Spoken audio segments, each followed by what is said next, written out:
Good afternoon.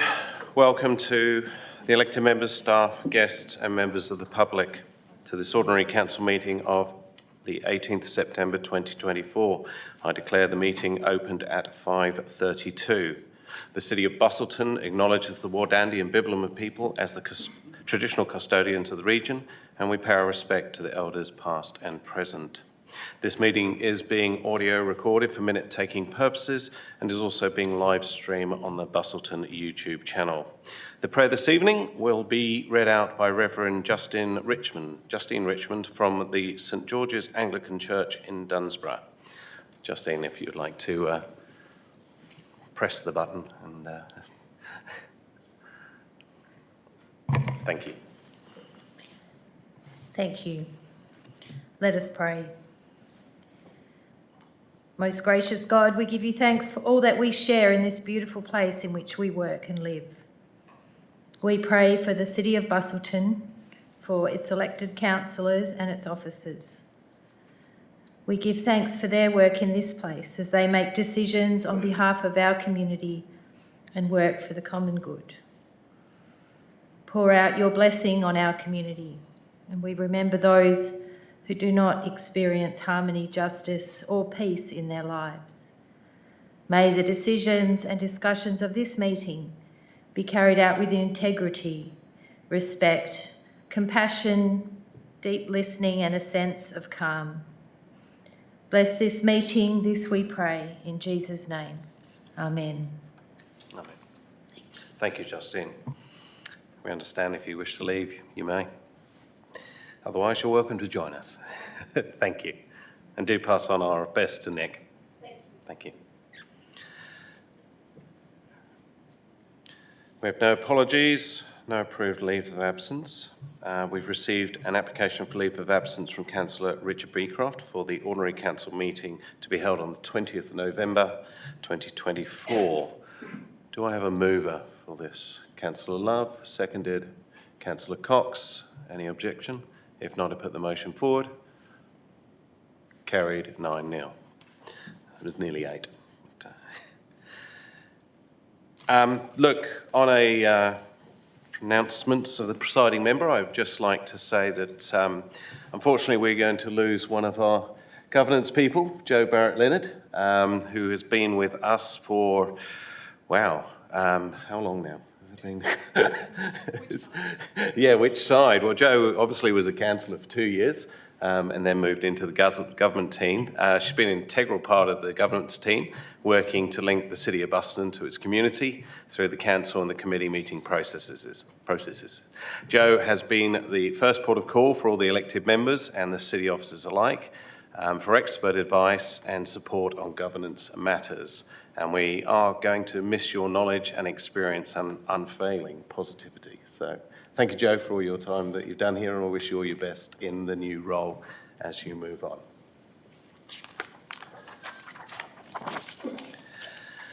Disclosures of interest.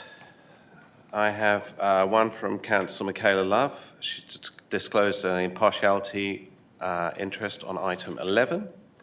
I will be disclosing an impartiality interest on item 16.2, and the Chief Executive Officer, Tony Nottle, has disclosed a financial interest in the confidential item of 18.1.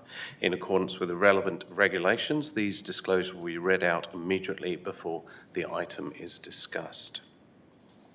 Item 5.1 is that the minutes of the ordinary council meeting are held on the 21st of August 2024 be confirmed as true and correct record. Do I have a mover for that motion?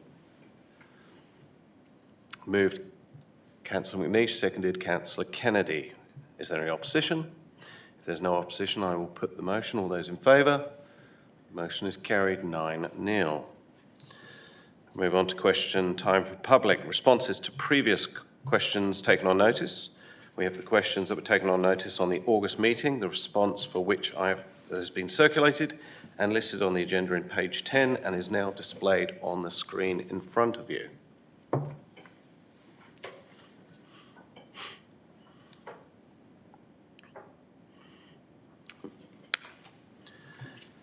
Now we go to question time for the public. We've received 2 bookings for the question time. The first is Dr. Andrew Dickey, if you'd like to step forward.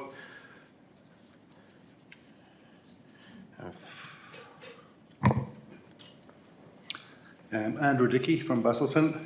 I have three very short questions with no preamble. The first is, on how many occasions between the 1st of November 2023 and the 31st of May 2024 did the City of Busselton receive an email from the Department of Health recommending that warnings be issued about dangerously high levels of cyanobacteria in the Lower Bass River? Do you wish to answer that, Mr. Seer? Yeah, thanks, Mr. Mayor. Thanks, Dr. Dickey, for the question. Similar question to what we've had before. I appreciate the date ranges are a bit different in there. In between that date range that you have mentioned, that these emails were received on two, so Thursday the 28th of December 23, and then Tuesday the 6th of February 2024. Right, Yeah. Thank you. Second question, on how many occasions between the 1st of November 2023 and the 31st of May 2024 did the City of Busselton issue public warnings about dangerously high levels of toxic cyanobacteria in the Lower Bass River? Sorry, can I clarify, Dr. Dickey, how many times have we advised the community, did you say?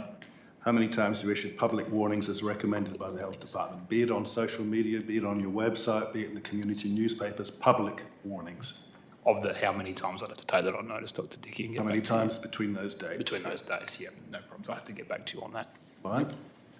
Question number 3 on a different matter. At the recent meeting between Mayor Cronin, Tony Lottle, Maxine Palmer and the Indonesian billionaire Mr. Low Tuck Kwong about potential development on the second hotel site on the foreshore, did any of the 3 council representatives receive gifts, including paid-for meals and drinks, to a total declarable value of $300 or more? I will answer that. Absolutely nothing. It was a 10-minute, well, probably maybe 30-minute meeting. We didn't even discuss hotel development, so No. that wasn't even discussed. So Maybe if I could clarify, so the meeting was requested to provide a briefing on economic development within the City of Busselton, and unashamedly, the majority of that meeting focused on the Busselton Margaret River Airport. Thank you. Thank you. Cheers. Mr. Keith Sims.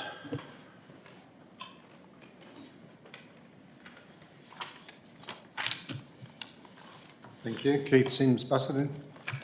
Good evening, Mayor, councillors and officers. So my 3 questions are all to do with the saltwater. Question 1. The Saltwater Entertainment and Convention Centre currently has a $38 million fixed price contract and a $44.5 million completion cost.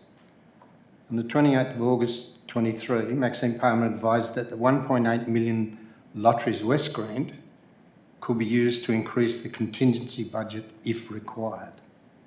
This would increase the overall cost, as does the interest payments on the $26.5 million loan.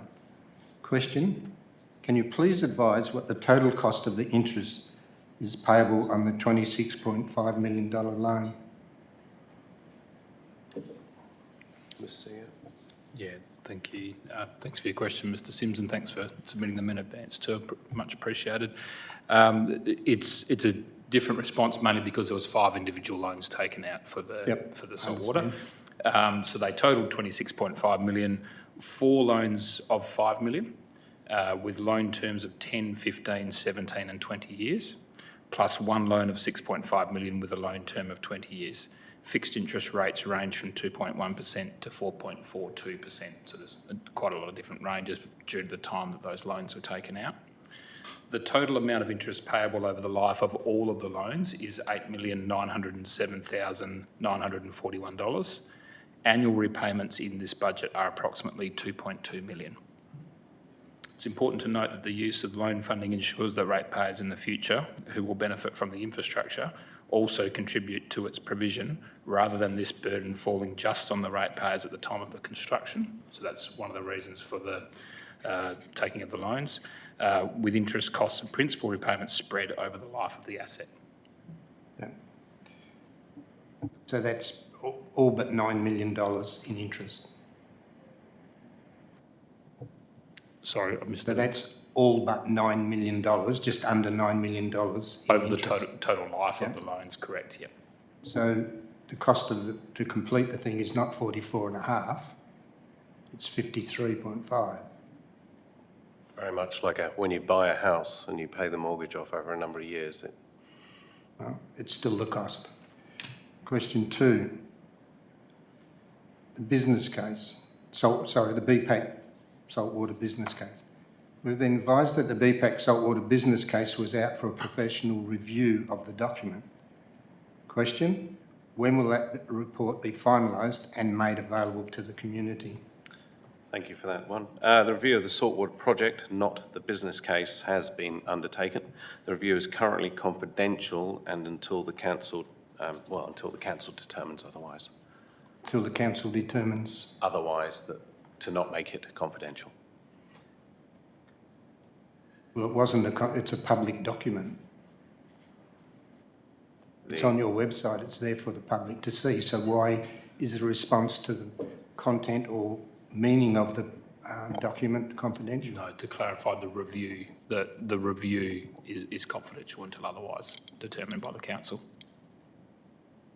I'm not sure how you mean that. Not the business case that's already on the website. Yeah, I understand. Your question said a professional review of the document. So when the professional review is discussed by council and it's either accepted or not accepted, whatever happens with that, does that mean it then becomes public? That'd have to be determined by the council, Mr Sims. But it's a review of not the business case, it's a review of the project. Okay, so I thought it was the business case, but which is mostly the project anyway. 3, the last one, the 26.5, saltwater again, sorry. 26.5 principal and interest repayments are at a cost to the ratepayers. Question, can you please advise the amount and what percentage of that is recovered by community rates? Yeah, thanks, Mr Mayor. So with the previous comment before, obviously mentioning that the principal repayments for 24-25 for the loan funds are 2.2 million. Over the life of the loans, the principal and interest repayments total 35.4 million. The city funds its infrastructure delivery and services, including the funding of loan borrowings through a range of revenue sources, including rates, so not just rates. It's also fees and charges and reserve funds held. So it's noted that this project has also attracted 14.4 million of grant funding. But my question is, there is a cost to the ratepayers to recover that money. I'm not saying of the 7% rate increase that we've had on average. I'm saying what percentage of that cost is applied to rates. The percentage isn't applied to the rates, Mr Sims, because you can't determine that rates would solely pay for just loan funds because we also have a range of other revenue sources. And so it's I not just rates. I understand and accept that, but in your budgeting and long-term financial plan, you must have entered somewhere in there that X amount of that repayment and interest will be allocated to rates. I think there was an original figure of 2.5%. Through the chair, so it's already built into our base, so we don't, for those loan repayments, so the principals and the interest repayments, there's not an additional figure in our long-term financial planning for additional rates to cover that. It's already been built into our base revenue. Repayment, yeah. Yeah, so it's already built into our base Yeah, revenue. There's not an additional rate percentage that applies to that. But when you allocate rates, Yep. which I assume you are, to help pay for that fee cost, it might be, We 1%, don't 2.5%, calculate, whatever. we don't calculate for all of our infrastructure services provisions. We don't allocate a percentage of rates to everything. There's a revenue pool, and then that revenue pool funds all of the services and the infrastructure that we provide. So we don't specifically allocate a percent of rates to each of the various services and infrastructure. It's a pool of money. okay. Yeah. So I guess your reference earlier is we did in previous years there were rate increases, as you referenced before, associated with the project. I think it was, from memory, 1% across I thought it was two. 2.5%. Yeah, 1% each Yeah. over 2 years from memory. So that was previously done, and that's now built into our rate base. Okay. Could I just go back to the previous question? Mr. Noddle, you mentioned that we have 14 point something million in government grants. In grant funding. Yeah. That is not all for construction, I would say. That some of that is for fit out or whatever, like the 1.8 million loan. So for the actual construction, it's closer to 12 million or maybe 13. What is your question? I just need a question, please. Well, I just wanted to clarify that what Mr. Noddle said was we have 14 point something million dollars in grants, and I just wanted to clarify that is not for construction, all of it. 14.4 is the total amount of grants for the entire project. Yeah. So, and you're correct, there are some proportions of that were to assist with some of the fit out or components within the building as well. Yeah. So the Lotteries West is a good example. That's not for the construction, it's for fit out or whatever, as is Rio Tinto's. Ms Palmer might elaborate on that one. Some of it was for construction and some for fit out. For example, money was allocated to the World Theatre back of house upgrade works and also the gallery. So in that gallery costing, these are just examples of components of the 1.8. The gallery would include, you know, the walls going up and the ceiling going in, and so it wasn't broken down specifically into that's for fit out, that's for construction. So it's a bit of a mixed bundle with the Lottery West funding. All right, thank you. Thank you, Mr Sims. Are there any further questions? Please come state your name and where you're from.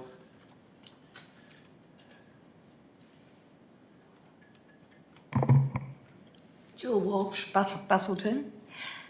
Just further to Dr Dickey's 3 questions. On the second question, he asked how many times the city issued warnings, public health warnings, during his specific dates. And could I just add to that, where those warnings were issued, like in social media, in local newspapers, etc., etc.? Yeah, with the Mayor's consent, I'm happy to take that as a question. I'd take that on notice around how many times and also how were they distributed. Would that be accurate? Where you advertise or issued the warnings. Yeah, So, yeah. okay. I'll have to take that on notice. Thank you, Mr Walsh. Yep. Any further questions? Now I'll move on to item... Sorry? Oh, sorry, I didn't see. Hidden behind the chair.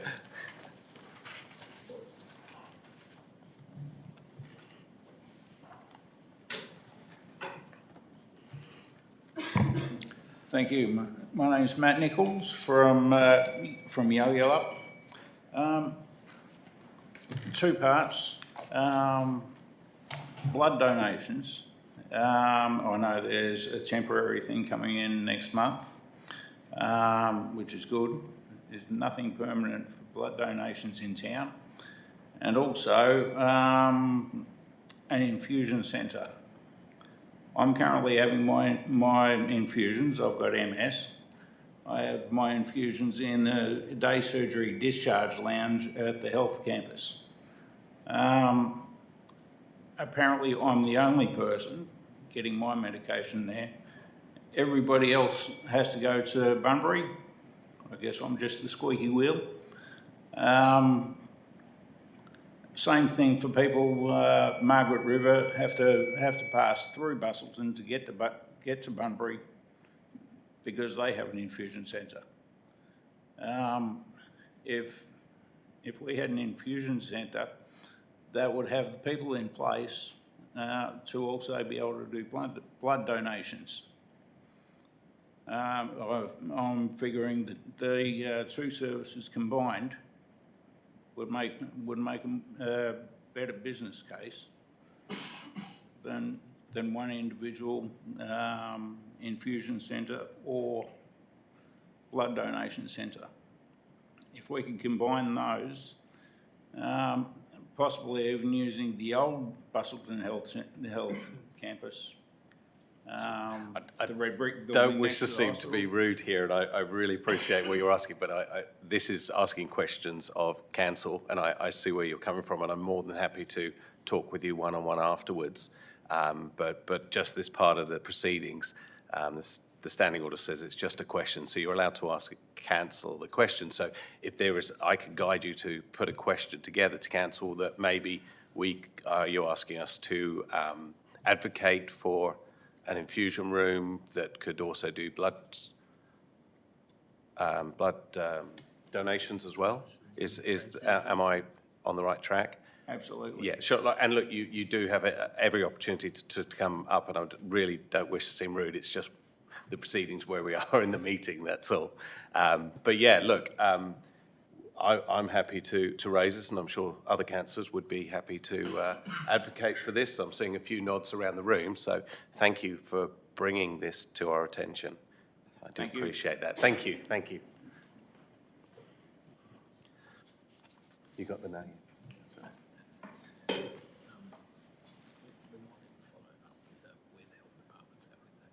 Yeah, and also we will chase up with the health department and see, because other people have talked about blood transfusion, blood donation depots here as well. So thank you, appreciate the question.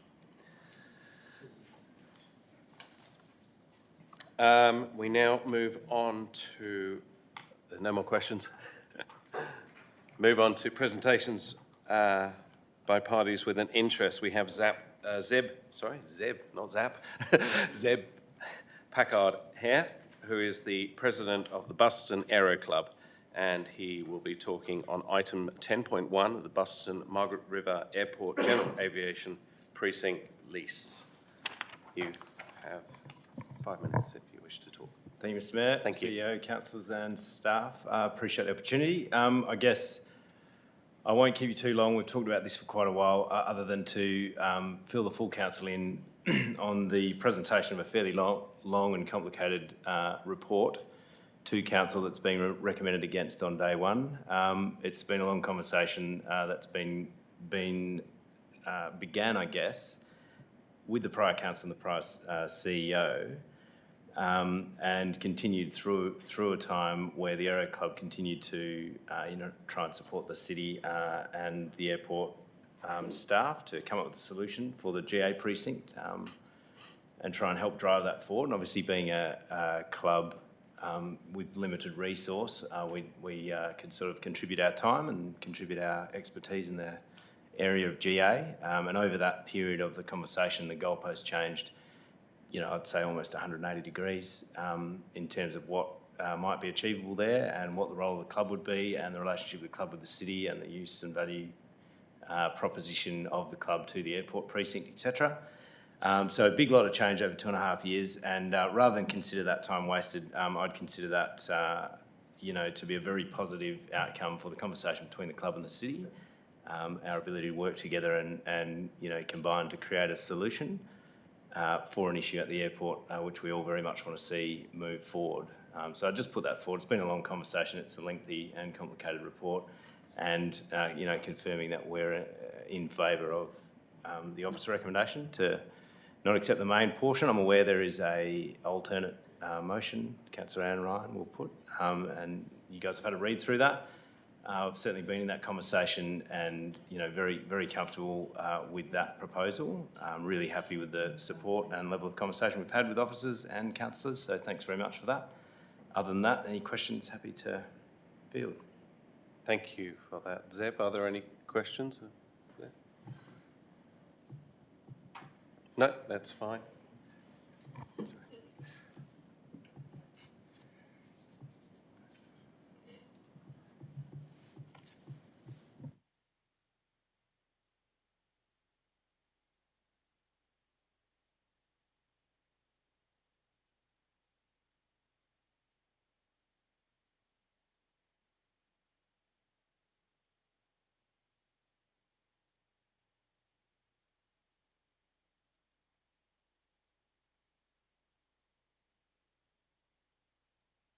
And we have a late request from Jenny Byatt on item 15.1, the Segutu Sister City relationship. So please, you have 5 minutes to...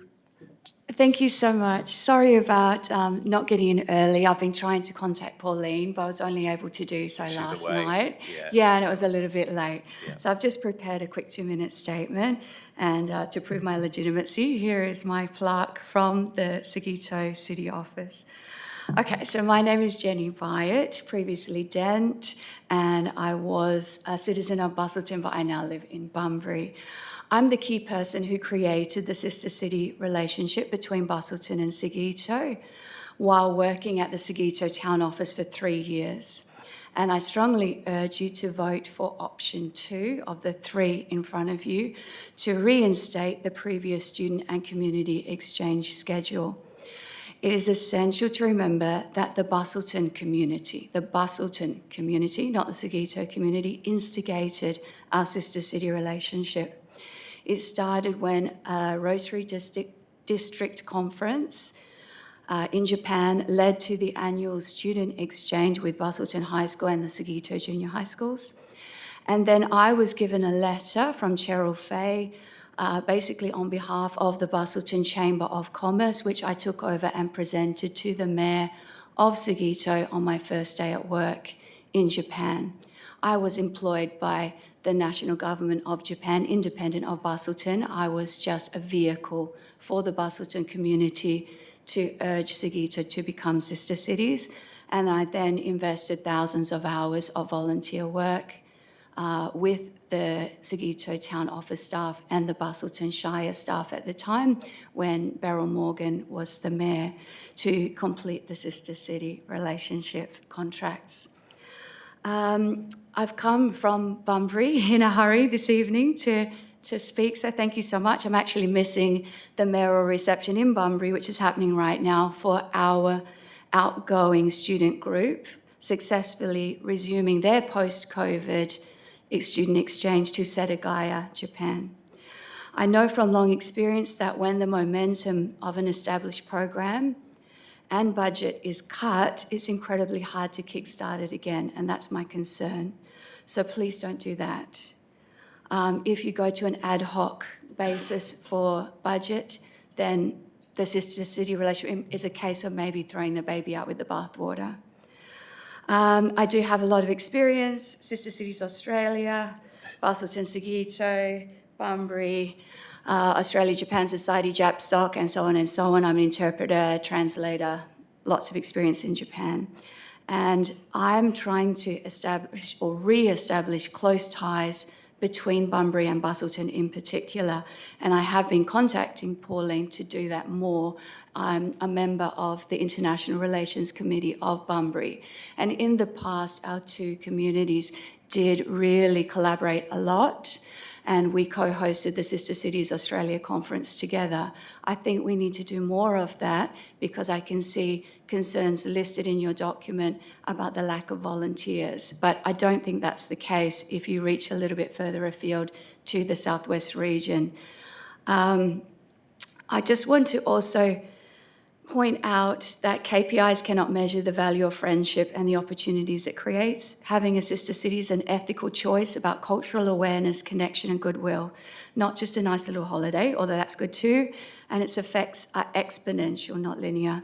It's imperative in these unstable times of world politics that direct and honest discussions can be had between communities, and our sister city has provided that over 28 years.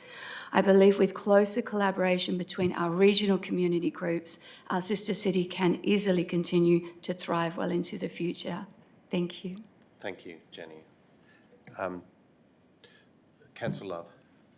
Hi, thank you for coming and presenting to us, and thank you for establishing the sister city originally as well. I think it's been really great. I grew up in Busselton and I've seen the effects that it's had in the community. I just wanted to ask you a question about the reinstating previous student and community exchange, just because I sit on the BASCA committee as well, and Pauline has noted just her concerns over the lack of volunteers, even the lack of membership on the committee, unfortunately. And I personally would love for that to go ahead, but I'm just wondering, how do you foresee us being able to implement that or re-implement such a program when we are facing that lack of volunteers? I know that you mentioned reaching further afield, but could you maybe give some ideas or suggestions on how we would achieve that? My mum was one of the inaugural members. I know a lot of them are now older and retired and no longer have the energy, and I know, that may be the case with Pauline herself. I know all of the committee members, and a lot of them have served hard yards already. So I think it's a little bit seeking new blood, but that's a promotional thing. And I think with a little bit more outreach to community, it could be easily achieved. We had the Southwest Festival of Japan recently, and that was the best attended ever. And if, unfortunately, perhaps you had put out that suggestion to join committee and had an information stand at that, you would have already had those members in spades. I'm honestly saying that. So I think it's just more about how and where you're promoting to get those volunteers, because there were unlimited volunteers at the festival itself, and I'm sure some of them would have loved to join committee if they'd known. Also, sorry, just to reiterate, it started as Rotary. So Rotary may again like to revisit and become more actively involved. Same with the Chamber of Commerce. Thank you, Jenny. Just one question. How many people were, what did you say, graduating, or the mayor, or you said something you were about to Yeah, stand? so we've got 13 students. Ideally, we would have 16 for our exchange. That was the pre-COVID norm. Yeah. But because, again, our promotional efforts were a little bit late, we actually only gave the students a couple of weeks to get their applications in. Right. We didn't reach our target number, but still 13 out of 16 is pretty good. That's cool. And how much did it cost the students? And yeah, the fees were $4,312 per student. But once the parents and the tour leader were selected, they started fundraising activities. So I know that was the first fee, and that's come down because I've had a couple of like Bunnings, sausage sizzles and this and that to reduce the cost a little bit. The City of Bunbury? The cost to City of Bunbury, I don't have my whole international relations documents in front of me, but I could forward those to you later if you like. They do provide the tour leader, so her fees, like her wages, because she's a City of Bunbury staff member, as tour leader would be involved.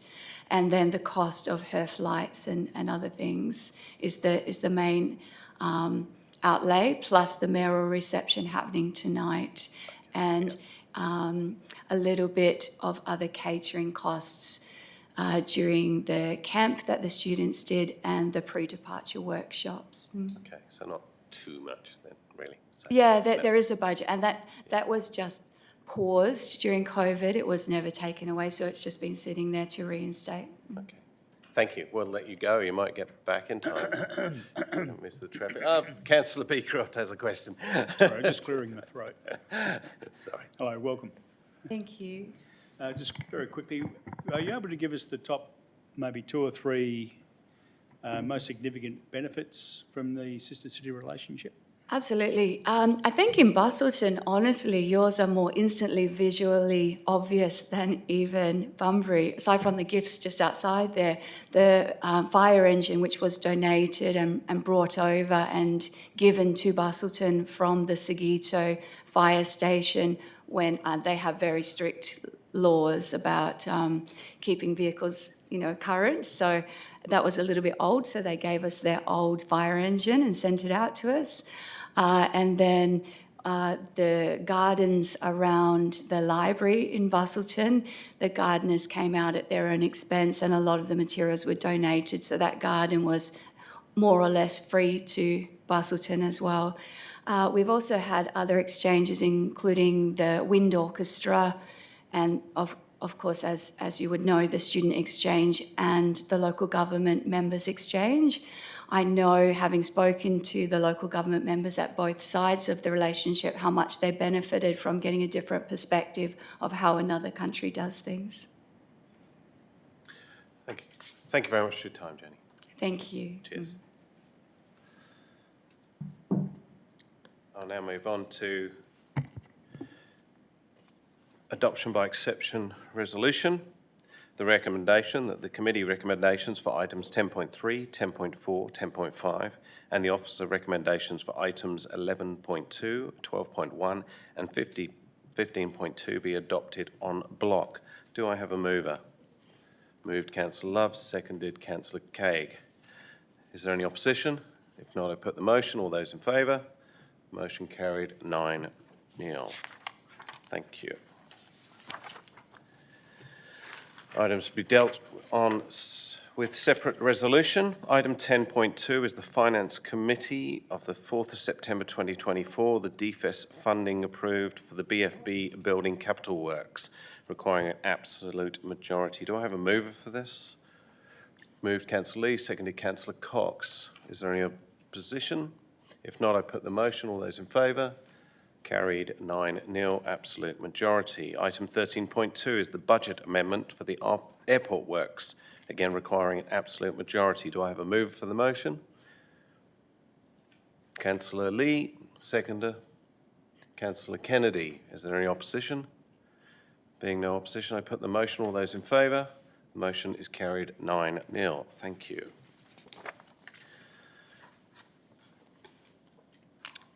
So we now move on to the committee recommendation initially for the Airport Advisory Committee. Item 10.1. And should this lapse, then the alternative will be put forward by Councillor Ryan.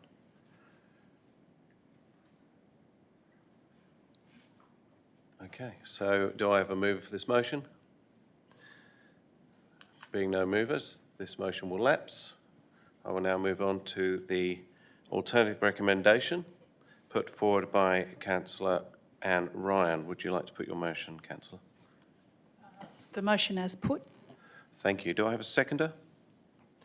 Seconded Councillor Lee. Is there any opposition? Being no opposition, I put the motion. All those in favour?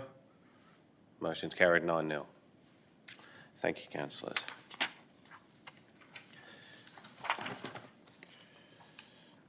Item 11.1, we have a disclosure of impartiality interest from Councillor Love. If you'd like to stand and make your declaration. I declare an impartiality interest in item 11.1 as my daughter resides part-time at 37 Palmer Road, which abuts the Ludlow Hither Green Road. As a consequence, there may be a perception that my impartiality on the matter may be affected. Thank you. Do I have a mover for the motion? I just have a question on this. You can ask questions if you wish. I just want to clarify, if I may, Mr. Barber, that, sorry, bear with me a second, that the ongoing conditions, 7.18, mentioned that should the applicant fail to notify the City of school bus times, and then it goes on to say that the designated haulage routes between 7 and 8:30 and 3:30 and 5:30 will apply. And then in the advice notes, section N, that the school bus service operates on that road and the trucks aren't allowed to use between 7:40 and 7:55 and 7:25 and 1600 and 16:15. I just wanted to clarify then that it's incumbent upon the contractor to notify the school hours so they can maximise their time on the road. Direct. So that if there's a change in those bus times, that the change can be reflected in this. Director Barber, would you like to answer that? Thank you. Yeah, through the Mayor. Yes, so the condition is worded in such a way that the applicant or the proponent needs to contact the school bus and find out the times, and then they notify the city of those changes. We also ensure that that occurs. So our compliance team also follow that up to make sure it's in place for the coming school term. Perfect, thank you. Councillor Anne Ryan. Mr Barber, I have a number of questions if I You may go I through the may. chair. Would you like me to stand? There appears to be no crushing licence reference in the conditions. Could you address that for me, please? Yeah, through the Mayor. So the crushing licence is issued by another agency, which is DUA. A planning approval can't require a proponent to achieve an approval from another agency, so we can't condition it. We have added an advice note to notify the proponent that should they be undertaking activities that meet the threshold that requires a crushing licence, that they will be required to obtain one. And then DUA would work with the city in the processing of that application and notification to us if they were to approve it. If there was a compliance concern that neighbours, for example, were concerned that there wasn't a licence in place, they would need to direct them to DUA, and if the city receives complaints in that nature, we direct them to DUA as well. Thank you.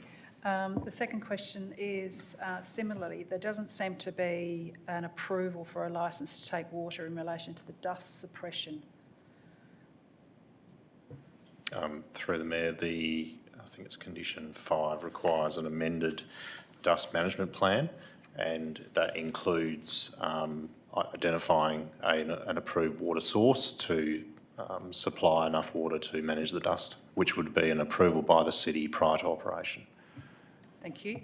And lastly, the bridge on Rurabin and Galberti Road, what's the weight limit and the situation in relation to that? Through the Mayor, it's currently not limited. Water Corporation, through the referral process, identified that they may impose a load limit on that bridge in the future. That hasn't been finalised yet, and I understand Water Corp are working with Main Roads to try to resolve that issue. If a load limit was imposed, it would affect all users, not just this applicant, so it can't be a condition on this particular applicant, but the applicant has been advised of the potential for that bridge to be limited. Thank you. I'm happy to move that motion, the officer's recommendation.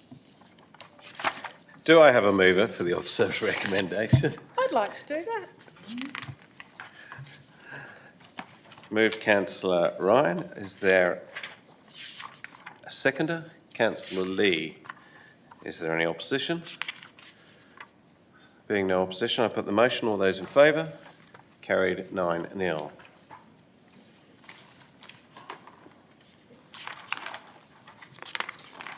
A few pages for this one.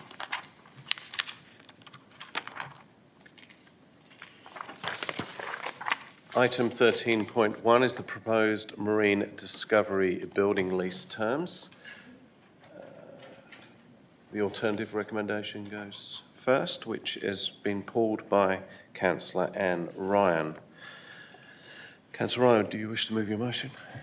I wish to move that this item is deferred to effectively the next meeting, which is the 16th of October 2024. Do I have a seconder for that? Councillor Lee, is there any opposition?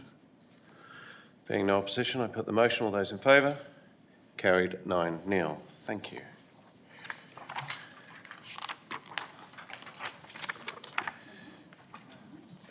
We now move on to item 15.1.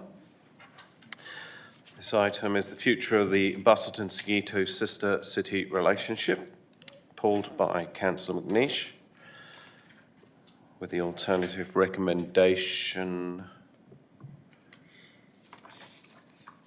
Sorry, I've got the wrong one here. So this is the one. Sure. And there's just 6 points in there?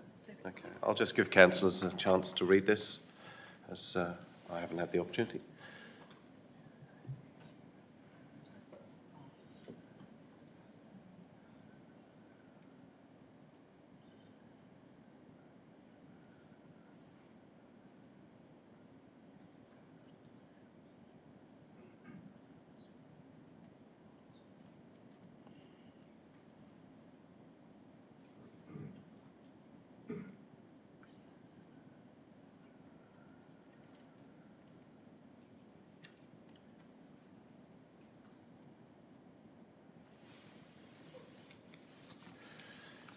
Okay, has everyone had opportunity to read that?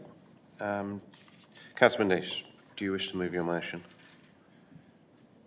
The 6 points as written, thank you. Is there a seconder?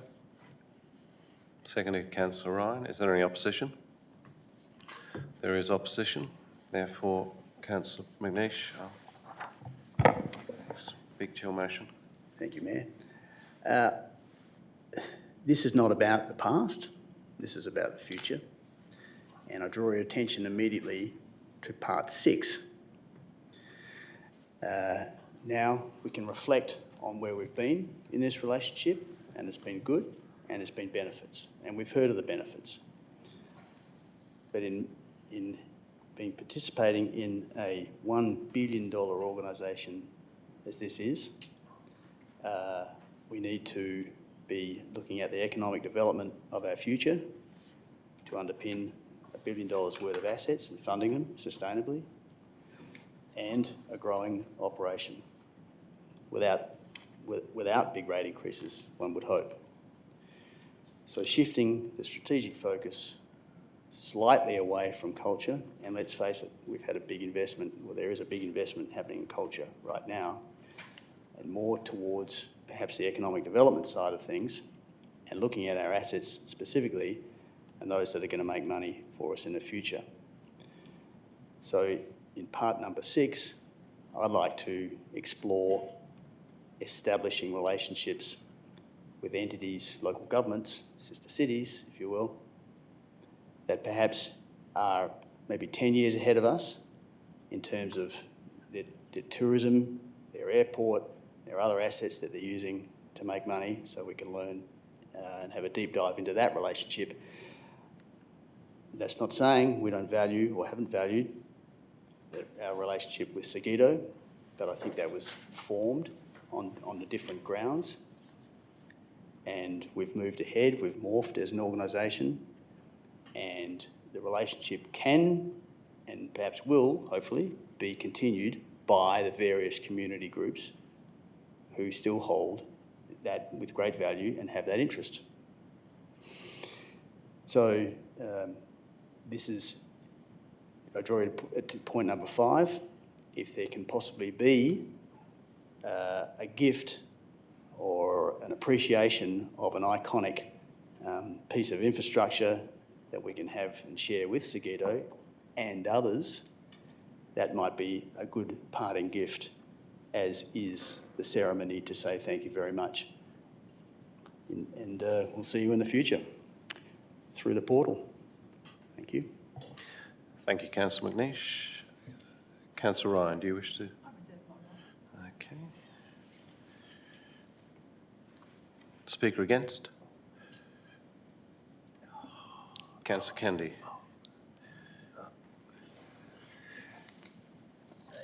Yes. So thank you very much, Councillor McNeish, for this alternative.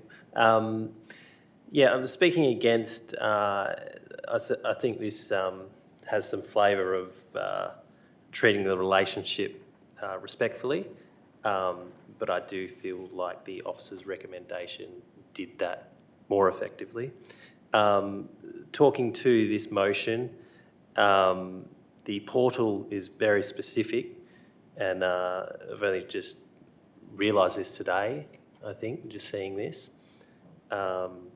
So very hasty, and whether this is the best way forward, not sure. And considering this is such a long relationship, to make this decision within a day seems not wise. Looking at other cities with a similar value, I think, there's 2 parts to this. We have the cultural experience, and we also have the economic experience that the city looks for.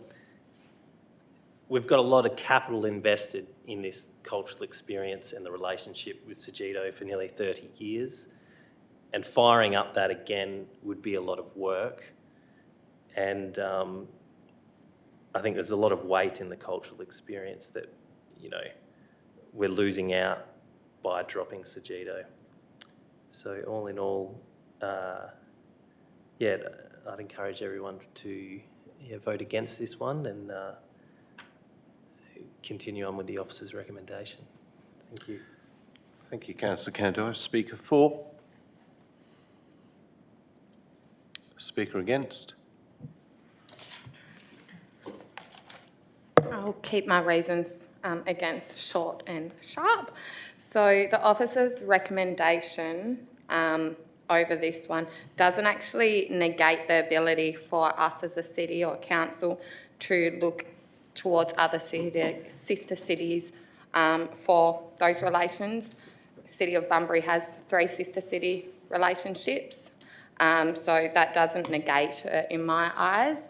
And the officer's recommendation doesn't actually commit the city or the council to any future funding. It just allows for that relationship to continue and for BASCA, the committee, to then come to the city requesting future grant funding. And by all means, I personally would love to see if we had an uptake in volunteers to actually have more programming of this back in, but we will wait to see if that ever eventuates. Thank you, and yes, that's why I urge you all to vote against this Councillor McNeish's alternative and vote for the officer's recommendation. Thank you, Councillor Love. Do I have a speaker for? Speaker against? Councillor Lee. Thank you. And thank you, Councillor McNish, for putting this alternative forward because it's an important conversation to have. I think, though, given the timing that we've been in this relationship for 28 years and that it would be important to celebrate 30 years of this important relationship because it has been beneficial. Japan has very conservative views in terms of respect, and I don't think that this would be considered particularly respectful given how close we are to such an important milestone of 30 years. And I think it's premature to end this particular MOU without exploring other opportunities with this or any other cultural and economic relationships in terms of a sister city. Given that, we've just sent the CEO and the Mayor over to Sugito, and the timing would seem a little off to end the relationship now. And so therefore I support the officer's recommendation. I think it does it a little bit more culturally sensitively, and the timing makes sense that we can adjust it. And I do believe that it's important strategic conversation that we need to have. We don't need to rush into it and throw the baby out with the bathwater. Thank you, Councillor Lee. Wouldn't expect a debate without some throwaway comment. Do I have a speaker for? Speaker against? Councillor Anne Ryan, you have reserved your right. I did. Thank you. The last resolution of council was to approve a trip for the Mayor and the CEO. That trip cost in the vicinity of $10,000. This current report gives me little comfort that the ratepayers will receive little gain from that $10,000 and continuing with Sugito. And as Councillor McNish stated about economic development, it's my understanding that Sugito doesn't have any real business economy as such. It's the major cities that do. There is little doubt that interest and work with Sugito over the years has delivered some nice outcomes. However, we are now a large organisation with varied interests. From comments tonight, volunteers have dwindled along with interest from the community. We did also hear tonight that Sugito was originally a Rotary program, and I would suggest that it be returned to the auspices of Rotary. Councillors, I consider this relationship like a marriage that has faded over the years and we are just stringing out the inevitable. We just had a 7% rate hike and the ratepayers want to see value for money. And I commend Councillor McNish's recommendation to you. Thank you. Councillor McNeish, your right to reply. Thank you, Mayor. I'm just looking for the strategic focus. The niceties, sure, but really we are moving into a realm where we're going to be required to deliver a lot of money for coastal, for jetty, for airport, sport, and I just think the optics would be good to shift from legacy cultural to future economic, which is what I'm proposing via this. And the best way and the most dignified way and the timing of the ending of the formal relationship can be something that's be fine-tuned. And if the community do in fact value the continuance of all or aspects of the relationship, the community groups can so do. Thank you. Thank you, Councillor Leach. Therefore, I put the motion, the alternative recommendation that is in front of you. All those in favour? Sorry, is there a confusion? So we're putting the motion, Councillor McNeish's motion in front. Is that clear?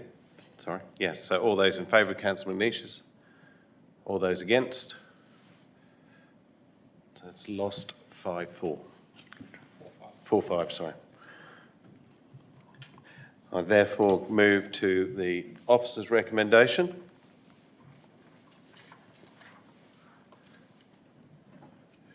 Which is not there.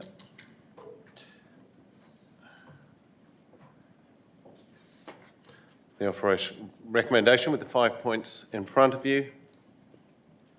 Do I have a mover for that motion? Moved Councillor Kennedy. Do I have a seconder? Seconded Councillor Love.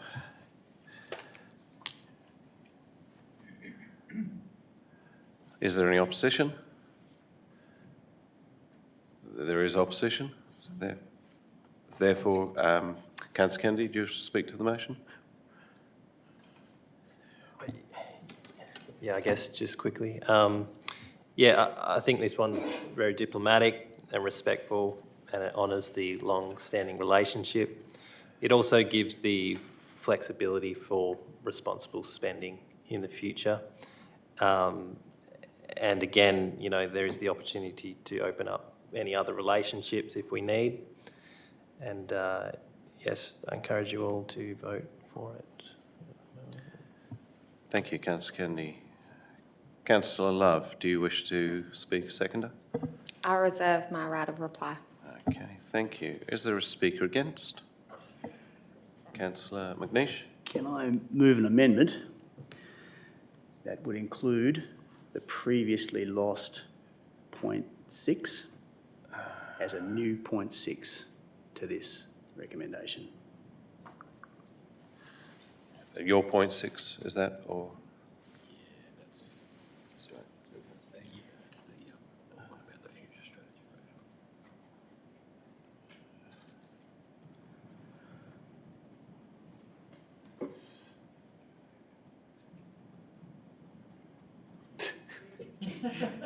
Going to get seasick in a minute. The CEO schedule.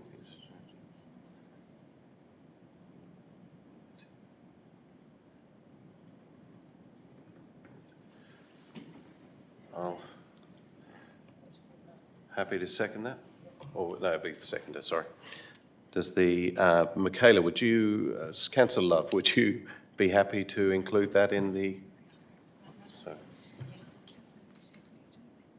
yeah.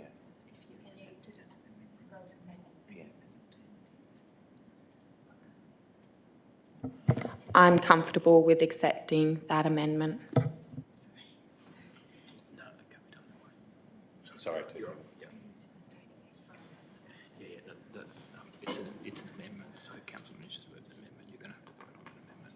Yes, yeah, well, that's why I was going to second the amendment. Rather So. than just the mover accepting it. Yes. So you'd need to, Councillor Munish's put in the amendment. Yep, do we have a seconder for the amendment? Is it significantly different though? Is it significantly different? It is. It's up to the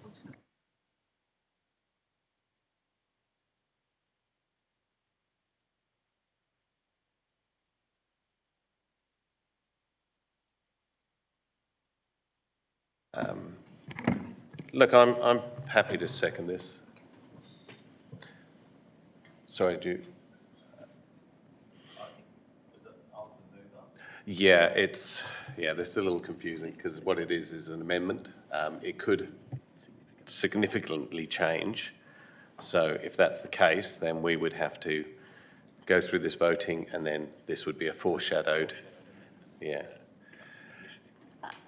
So, Through the chair, a determination just needs to be made as to whether point 6 negates the terms and intent of the substantive motion.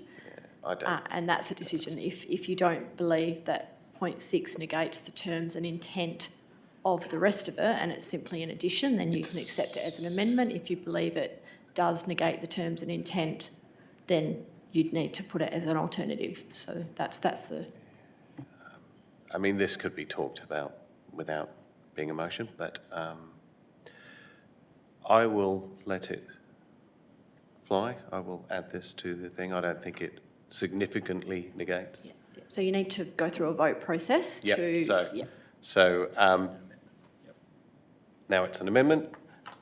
We need a seconder for the amendment. I am happy to second this as an amendment. So therefore, is there any opposition to the amendment? There is opposition. Okay. Therefore, Councillor Manish, you have the right. Just briefly, I've talked about this is not only about the past, it's also about the future. It was acknowledged that we can talk about these things, so I was just locking it in for some time in the future. And I think it's pretty straightforward and a logical extension. Thank you. I'll reserve my right. Speaker against. Councillor Kendi.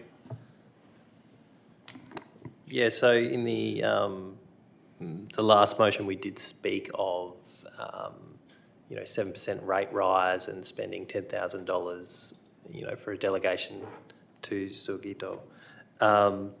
So I think this point sort of goes back on that, and now we're looking for other opportunities and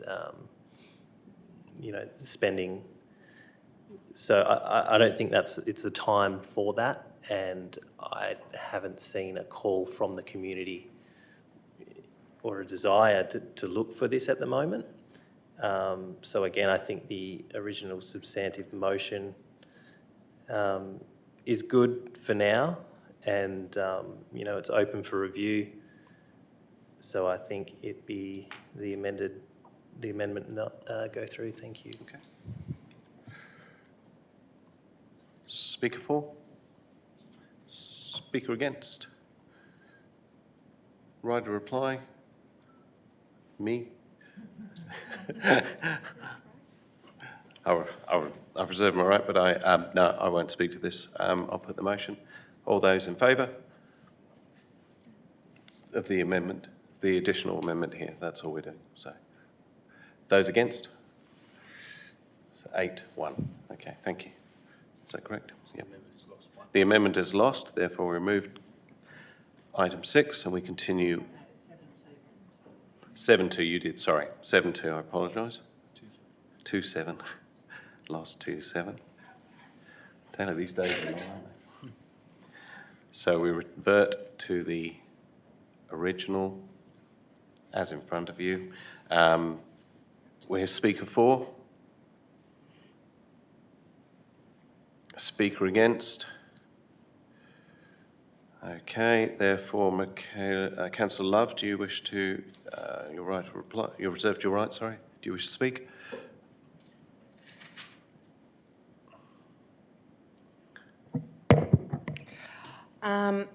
I just commend this to all of council. Like I stated previously, this doesn't tie the city into any future funding, and I believe this is a more respectful way to close up if we do decide to close up the relationship in 2027, 2028.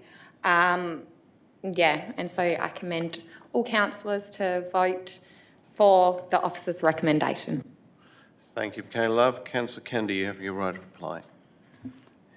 I'll reserve my right. Well, you okay. that's it, you won't speak now. Okay, therefore I put this motion. May I please ask a question? You may ask a question, Councillor. Is there any ability in this officer recommendation to approach Rotary or the Service Club to... If you want an motion, you need to move an amendment. However, it's not. I think it's just something that could happen. I'm just putting the seed in everyone's brain that I- it's a possibility in I the believe it's future. something that can be done without having to add to the motion I personally. agree. So, cool, nice seed dropped. Therefore, I put the motion. All those in favour, the officer recommendation. That's 1, 2, 3, 4, 5, 6, 7, 4, and against 2. Therefore, the motion is passed. Thank you. Now I move on to the next item.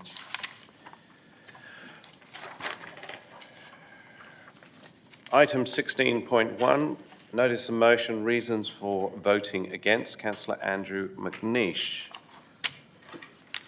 Councillor McNeish, do you wish to move your motion? Written, thank you, Mayor. Thank you.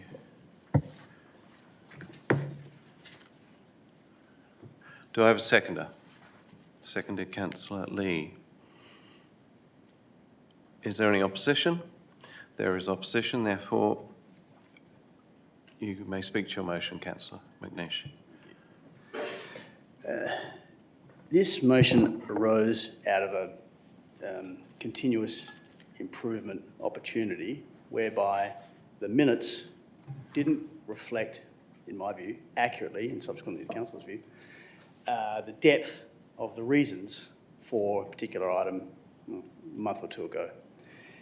So in researching, going back and having a look at Admin Regulation 11DA, and DA means it's been a regulation that wasn't initially written as a reg, because that would just be D. They've come back and had another go at it, DA. So this reg's been around, has been considered. I'll just park that.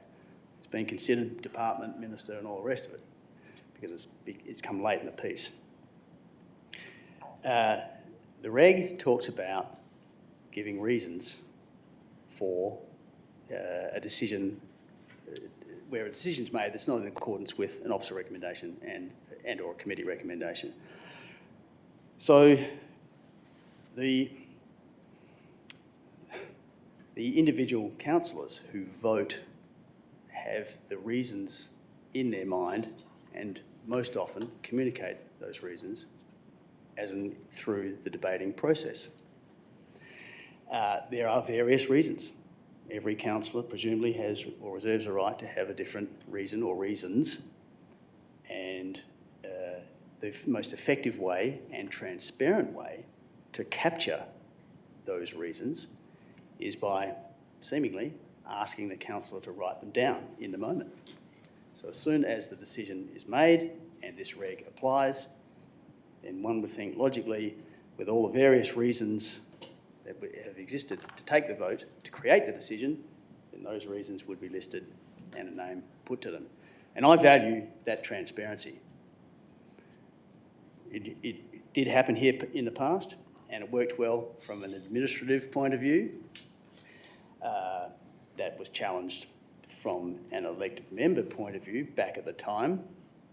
Perhaps, I'm not sure where, and I wasn't here then, so I don't know how that elected member group looked at their role and the accountability within their role and the transparency factor that comes with this motion that I'm proposing. So we have an organisation that prides itself, talks about the value of transparency, which works hand in glove with accountability. And as elected members, we're all leaders, and leaders stand up and they make their point clearly to the community that they are representing when they vote. Now, I can't see a flaw in the simplicity of, in the moment, when you voted against, you give your reason, and there it is. Now, that doesn't mean you can't give whatever reason you want. There is no judgment by the system on your reason. some of the people in the electorate who put you there might want to ask you about your reason. That's fine. We understand that. That's why we put ourselves up for election. So in proposing this motion, I'm looking at the simplicity, I'm looking at the aspect of leadership via transparency and accountability. Administratively, it's easy, but there is a safeguard for the CEO because by law he has to publish the minutes. There is a consultative step with the presiding member who has a role in ensuring the minutes are. Yeah. So yeah, it's a little bit difficult tonight without the 5-minute clock. So Sorry. thank you for the bell. Yeah. So I commend this governance reform mechanism. I note that other local governments have various mechanisms to do this. The regs don't talk about the council shall establish its reason for whatever. It doesn't say that. And this reg came late in the piece, so if the department or the minister wanted that, surely they would have put it in. And the various options and mechanisms that exist mean that the council can determine this, and that's what we're here tonight to do. Thank you. Thank you. 3 seconds to go. Councillor Lee, seconder. I'll reserve my right, thank you, Mayor. Okay, thank you. Do I have a speaker against? Councillor Beecroft. Okay, I thank Councillor McNish for this notice of motion. Although I firmly believe in the openness and transparency, honesty and decency of our local government and council, I think that's vitally important. I also am a firm believer in free speech. Now, free speech is the ability to speak one's mind and being allowed to speak one's mind. It is also the ability to not speak if one so desires. The written word is a form of speech. I don't believe we should require any elected member to give a written reason why they vote a particular way on an issue brought before council. So with that in mind, I would like to foreshadow an amendment to this motion, if I may. You may. Okay. Do we have the amendment? Or? Okay, so in relation to, on the second line, sorry.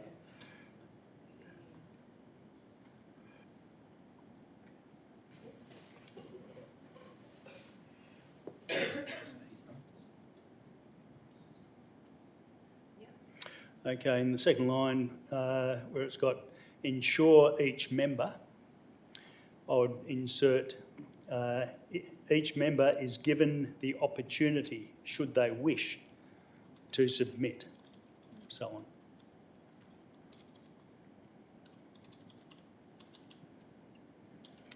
To submit if they wish, if they wish to submit their clearly written reasons.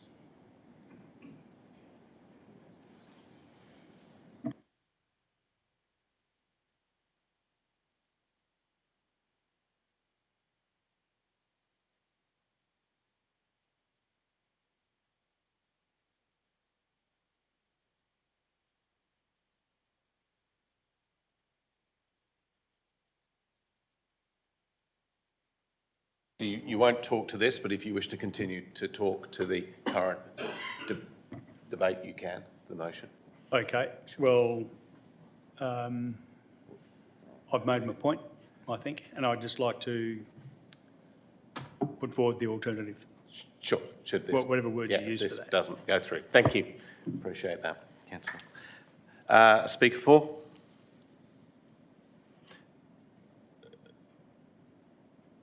Speaker against, Councillor Cox.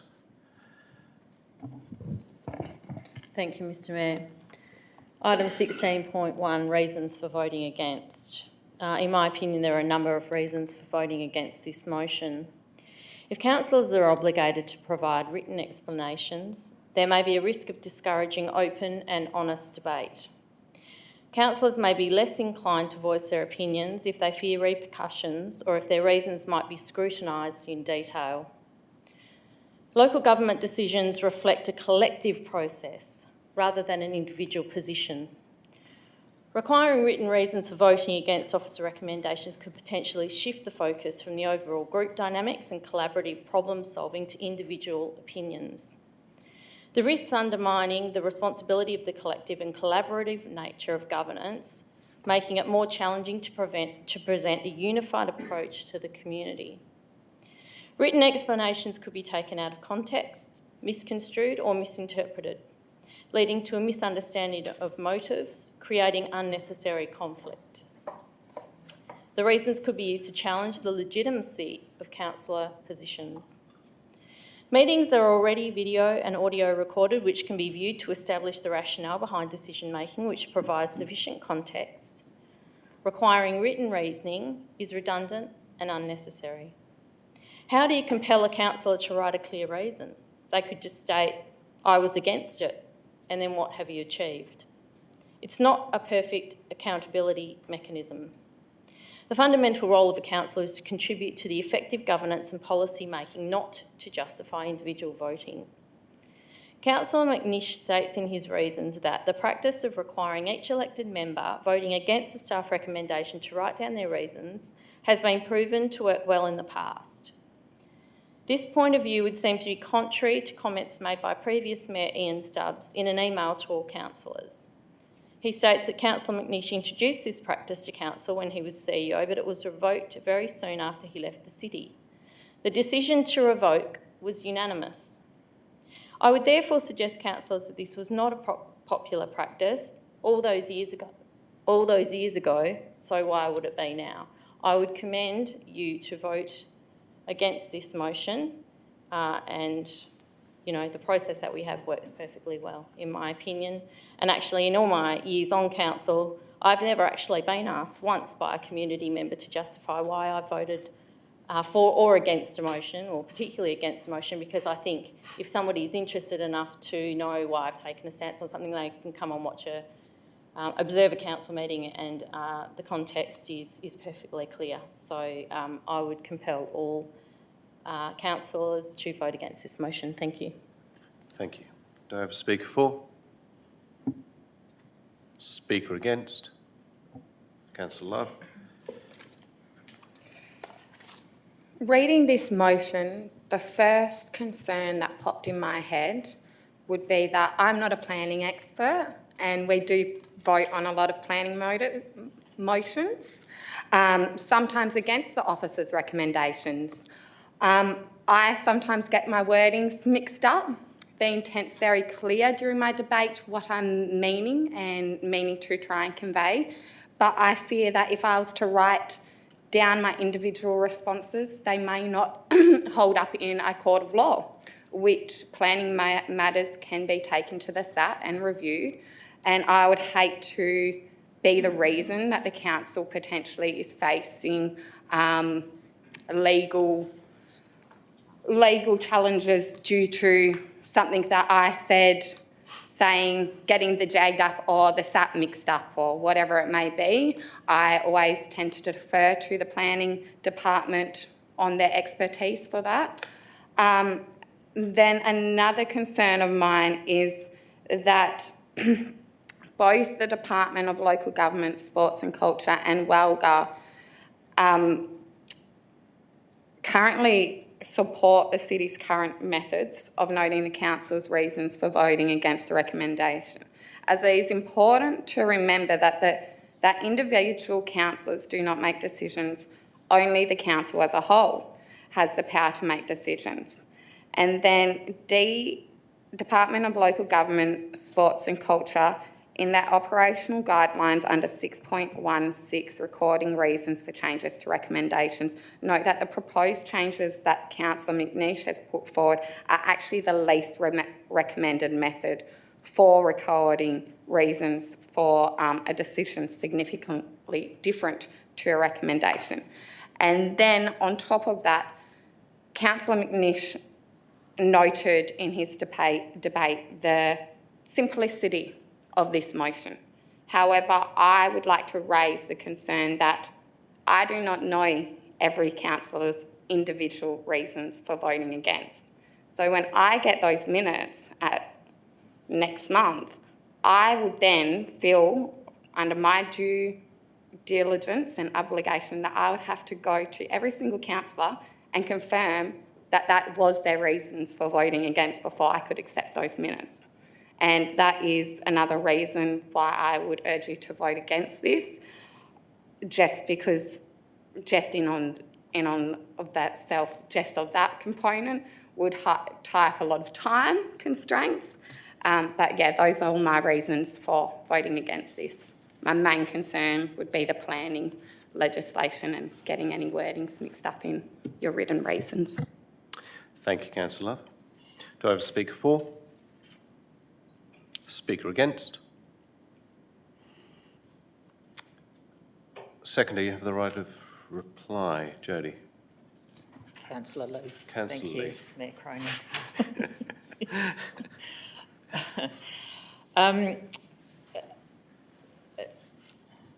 Regulation 11DA is somewhat ambiguous because it states that the minutes reflect the reasons of the decision if the decision is against the officer recommendation.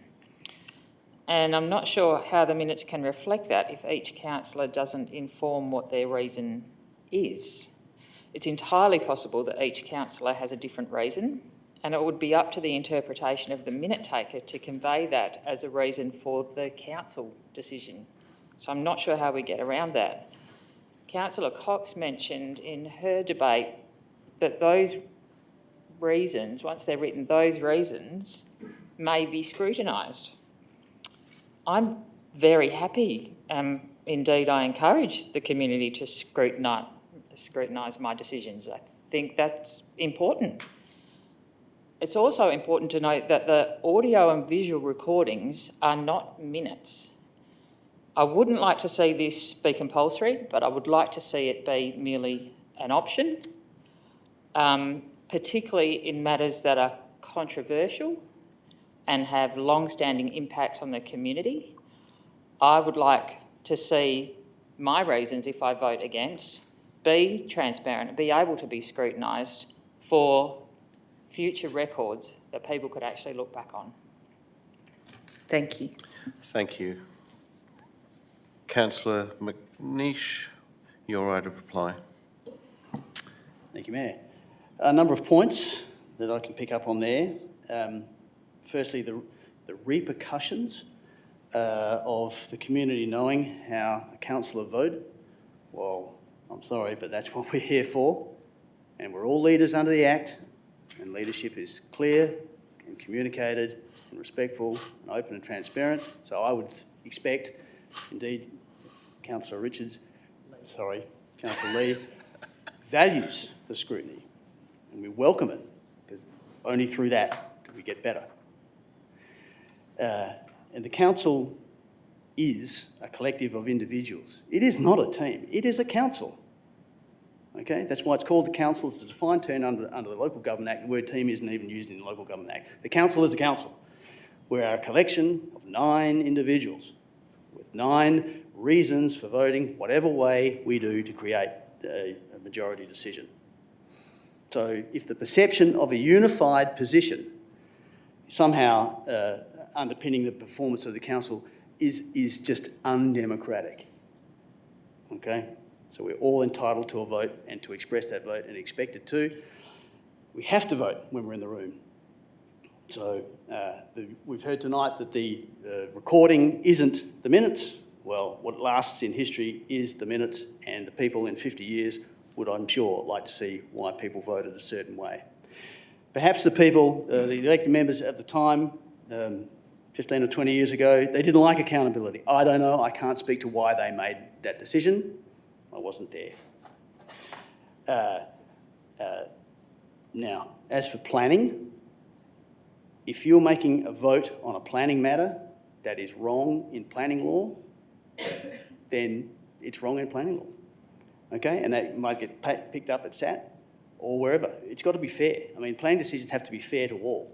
So if the decision is made unlawfully or contributed to, then that deserves to be scrutinised and picked up. It's just simple as that. It could be, if that was your reason. And as far as how do you not know what the reasons are, well, Councillor Love, they're signed off in the moment. You know, here's my reason and that's my name. So you don't have to check in a month, in 3 weeks' time, did that councillor actually say it, because they signed it off. I might also talk about the survey result that came back that talked about leadership, talked about communication, wanted clarity. Okay, this is a way that we can answer or respond to the community that wants something different. Now, we are able, as a group, to determine how to record the reasons in the minutes. There are various options. This might not be the one preferred by the department. The department isn't a local government. The department doesn't have a council to determine its own point of view. This might not be preferred by Walga. Walga is not a local government. What I'm saying here is that the council has the ability to determine how it will invoke or flesh out or detail or actualise Regulation 11DA. And I say we do it in terms of how transparent we can be, because that's what leaders do. Thank you. Thank you, Councillor McNeish. Therefore, I put the motion in front of you, 16.1, notice the motion reasons of voting against. All those in favour? All those against? Lost to 7.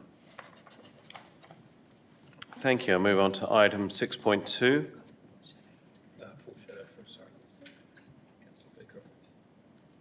Sorry. My apologies. We have the foreshadowed alternative. Councillor Beecroft, do you wish to speak to your alternate? I think I've already made it clear what I wanted. Sure, thank you. Do I have a seconder?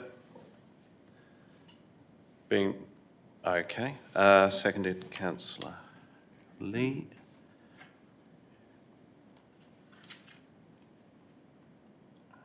Do you wish to move your motion, speak to your motion? As written, I think. Thanks. Sure. Thank you very much. Councillor Lee, do you wish to speak? I reserve my right, thank you. Okay. Do I have a speaker against? No speakers against. Councillor Lee, you have that reserved right. Thank you. In the interest of supporting my recent commitment to words to wisdom ratio, I don't need to add any more than what I have. Thank you. Thank you, Councillor Lee. Councillor Beecroft, you wish to your rebuttal on? No. Thank you. Therefore, I put the motion. All those in favour? All those against? Lost 3-6. Thank you. Now move on to item 16.2. The notice of motion for the elected members only session. I will rise.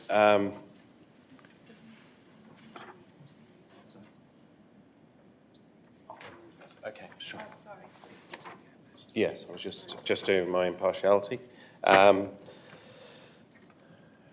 declare an impartiality interest in item 16.2 as a decision on this item affects how I perform my role as Mayor. I declare that I will consider this item solely on its merits and vote or act accordingly. Thank you. Councillor McNeish, do you wish to move your motion? Thank you, Mayor. As put on your screen. Thank you. Do I have a seconder? Councillor Lee. Is there any opposition? There is opposition. Councillor McNeish, please put your motion. Thank you. I'm still unclear as to why there are no longer elected member-only sessions. What was trumpeted late last year as being a good thing, necessary, even vital, to share ideas and talk, and was then subsequently scheduled regularly, I think from memory twice a month, right through to mid-August, and then vanished.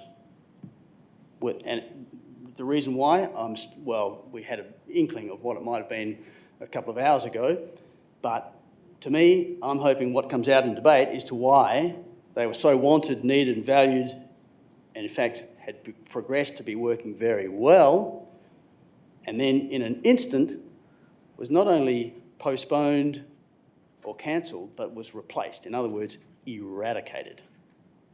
Now, I pick up my briefing schedule, and that, well, up until recently, was sort of subject to change by the CEO. It's the CEO who puts it out because quite often most of it relies on staff being in attendance. So that's a CEO endorsed document. So then it was all of a sudden gone, and again, I'm still not quite clear, and perhaps that can come out. The reason it was progressing well was that we had self-organised, invoked a rotating chair, and that was helping the leadership aspirants, the leadership qualities, the leadership skills, of which chairing a meeting is pretty vital. We have the Mayor who presides under the Act over the council meetings. We have committee chairs elected by the committees. But as far as the other sessions, they can be organised however the group of elected members want to. And so a self-initiative of a rotating chair to give everyone a crack at how often difficult sometimes it can be was working rather well. And people were benefiting from that. And that's part of leadership, is growing other leaders. Okay? So again, the previous one was about leadership. This is about leadership too. And the community expects this council to respond to its scoring or rating down of the leadership in the recent community survey. This is one way that it can be done. So perhaps I can come in at the end of this debate and talk to, when I find out, why these things that were so wanted, needed, have disappeared, why they were willingly, easily, monthly, bi-monthly, often twice monthly scheduled by the CEO, but then I get the comments, or we get the comments now that they shouldn't happen without the CEO. Well, what was happening for 8 months? You know, I'm just confused. So please, if you're speaking against, give me some answers. Thank you, Councillor McNeish. Councillor Lee, do you wish to speak? Thank you. I shall reserve my right. Thank you. Do I have a speaker against? Councillor Cox. Thank you, Mr Mayor. Well, firstly, I'll confirm that I certainly did not have the need or want for these elected member-only sessions. I feel like I was railroaded into them, into attending them by other councillors. I'll just start by saying that I'm speaking against this motion, obviously. Whenever I'm confronted by a notice of motion put forward by another councillor, and this does now occur on a regular basis, I first ask myself, how does this motion relate to the good governance of the district? What is this motion aiming to achieve? What is the purpose of the motion? Is it a matter of high importance to the community? Unfortunately, with this motion, I don't see any obvious answers to these questions. So let's examine the reasons submitted by Councillor McNeish and see if we can shed any light. Reason 1, elected members are aware of their right to associate and discuss matters of importance to the good governing of the city. So we associate every Wednesday in this very chamber for many hours as do many local governments, where we participate in briefing sessions, forums, workshops and information sessions. These sessions provide opportunities for the Mayor, the CEO, council members and officers to meet, discuss and share information about local government matters outside of the formal council meeting framework.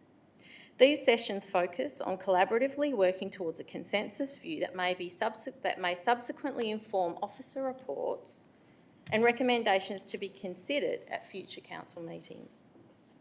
What happens in an informal setting with elected members only, an inexperienced facilitator and the absence of any agreed procedure? What happens when the discussion or questions turn into a debate?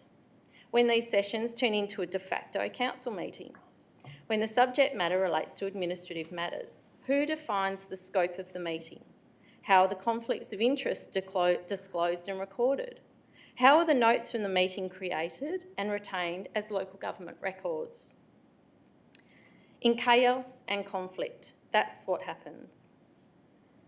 There is a perfectly good reason why no other councils have implemented this initiative, and right there is a perfectly good reason why council information sessions have worked well for so many years, chaired by the Mayor and facilitated by the CEO. Point two, reason two, elected member only sessions have become very fruitful of late under the rotating chair. Firstly, I'm not sure who provided the fruitful feedback. It certainly wasn't me. But to be fair, I was not consulted for my opinion, so I'm delighted to be giving it now. My experience of an elected members only session, which had been implemented by a couple of councillors while myself and the Mayor were away, was that a councillor had been appointed by another councillor to, I won't say chair or even preside, to facilitate a conversation between councillors. The session I attended was dominated by a couple of councillors who were keen to speak for a considerable period of time, and from my point of view, there seemed to be a lot of talking and not a lot of listening. The session was not productive, in my opinion, and frankly, it was a waste of my time. Reason three, skills in presiding, helping generate and presenting outcomes are necessary to help develop leadership. So less experienced councillors are being encouraged to try and facilitate this forum where there is no process. How does that develop leadership? The best way to develop leadership is to proactively undertake professional development. The cynic in me says that if you ask a less confident or inexperienced councillor to control proceedings, those councillors who are experienced and confident will dominate the session, unfettered and unchecked. As I mentioned previously, are individual councillors expected to take notes? Who would then volunteer for this responsibility, which will then become local government records, and then provide them to the Mayor, who will provide them to the CEO? It will end up like a game of Chinese whispers. Reason four, elected member initiatives supporting improvements should be supported by council as the council rated poorly in the community plan for council leadership. Well, is it any wonder when the next comment stated by Councillor McNish is that the elected members group has no designated leader or manager, nor has the EM group appointed such? Sorry, what? What then is the role of the Mayor? Councillor McNish is correct when he states that the Mayor does not have individual powers. However, in my experience, the council, the CEO and the community, who I might remind you elected the Mayor, look to the Mayor to establish and maintain effective working relationships among the councillors and between the council and the administration and the council and the community. Whilst all council members are required to provide leadership and guidance to the community, it is the Mayor in particular who most represents this community leadership role. It goes without saying that the role of the Mayor should be respected and supported. If we do not, as a council, have someone who is recognised as steering the ship, we end up with a whole heap of chiefs and no Indians. Councillor And Cox, this is your what the time. community is observing. One more second, with your indulgence. And this is what the community are observing: conflict and disunity leading to a lack of leadership and ultimately dysfunction. Therefore, councillors, I would compel you to vote against this motion. Thank you, Councillor Cox. Do I have a speaker for? Speaker against? Councillor Cox, let me switch your microphone off, please. Councillor Beecroft. I'd like to foreshadow an alternative to this motion. You may. Okay. In light of several of the points that Councillor Cox has raised, I'm a I'm a believer in open discussion. And I think this could be an opportunity for an informal meeting between councillors. One that does not require attendance, but one that could be attended by those who wished to come and have something to say. So can I outline the amendments I would make with that in mind? Sure.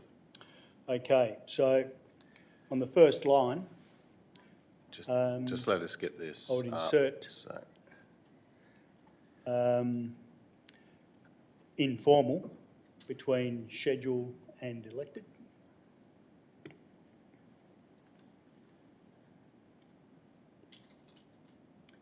And also, I would change a minimum of 75 minutes to a maximum of 75 minutes. I would replace the second dot point. I would replace no elected member being forced to do so with, I can't read my own chicken scratchings, chaired on a rotating voluntary basis. Those who would like to chair it, they can chair it. Also on the second point, remove the last sentence in toto. Third dot point, remove it. Fourth dot point, I don't really have a problem with it. And fifth dot point, remove that as well. And I would,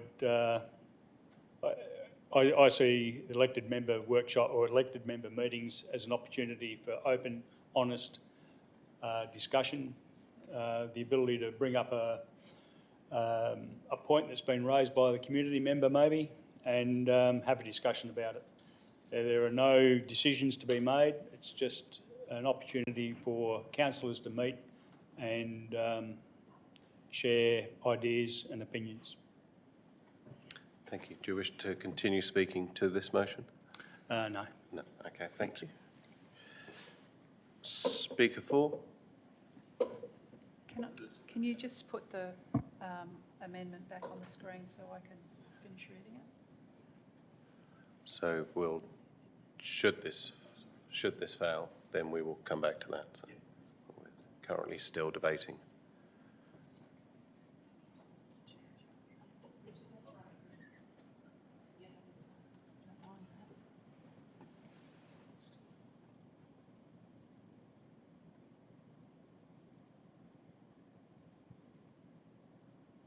Okay.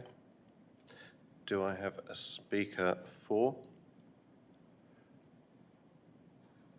Speaker against? Councillor Love.